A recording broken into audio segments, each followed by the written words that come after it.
Hi everyone, in this video I'll be adding a lot of light to my garage to build my Factory 533 hot rod.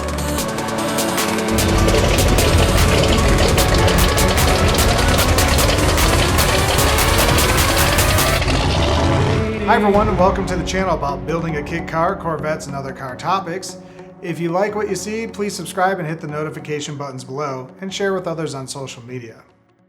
Originally, I was going to put this car that I'm building on a roller frame so I could keep it in my third bay and still keep my other cars in the garage. Pull out all my cars, roll the car into the middle and work, and then roll it back. But I was talking to my neighbor and he was like, just turn it sideways and have it take up 2 bays. You'll be glad you have the space. So after some thought, I agreed with it, even though I do not like leaving my other cars outside. They're always garage kept, but it's worth the sacrifice for this project. A while ago, I bought some LED lights that link together, and they were expensive, but I knew LED lighting was going to come down in price, and when it was time to buy more, I was going to save by buying the same model. Well, that plan didn't work out as expected. For whatever reason, my exact lights with the exact color temperature went up $45 each.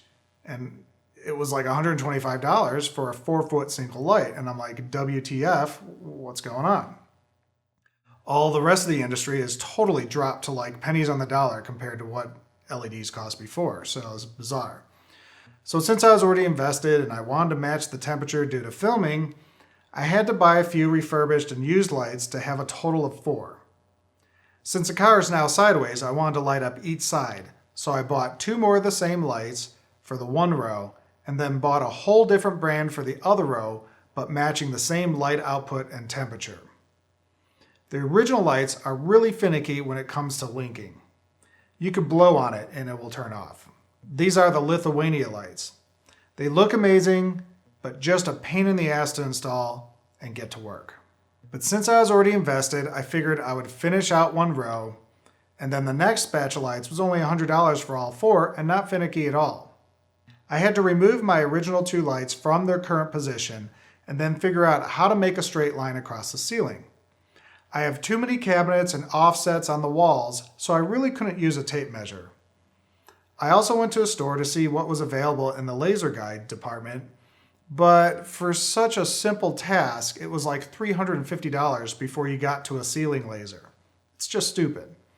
So finally I came up with the idea of chalk lining it, but with tape instead. And at least I could try a few times, stand back, see how it looked, and then move if needed.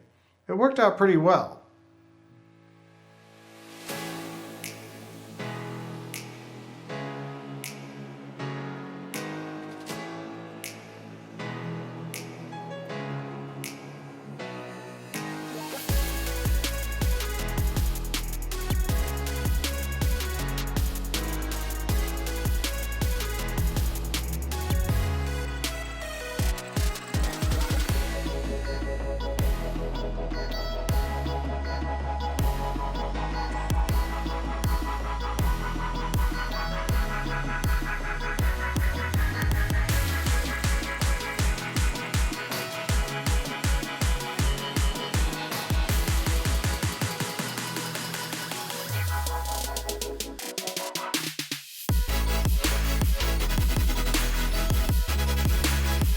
Since you could link these lights with a little plastic link, it was a pain getting it to line up correctly since again, breathing on it would make it not light up.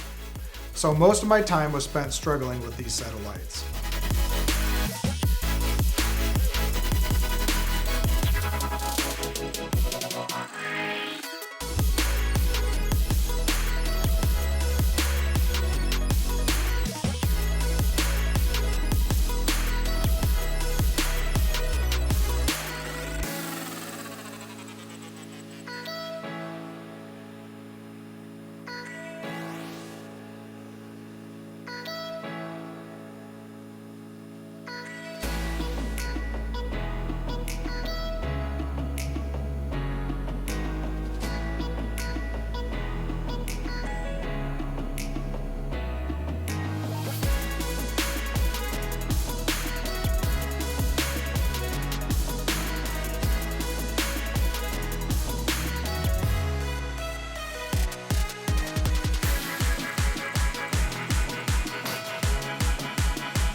The next set was easy. I just needed to know where the holes were going to line up and leave a little space in between so I could plug the next light into the last one, and we're good to go.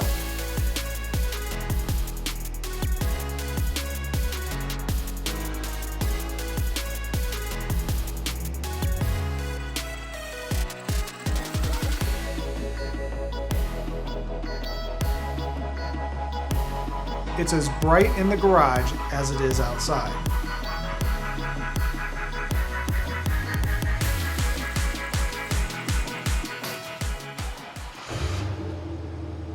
Man, do I love the sound of that car. I can't wait to fire up this LS motor on the stand. It will be a monster compared to the stock Corvette.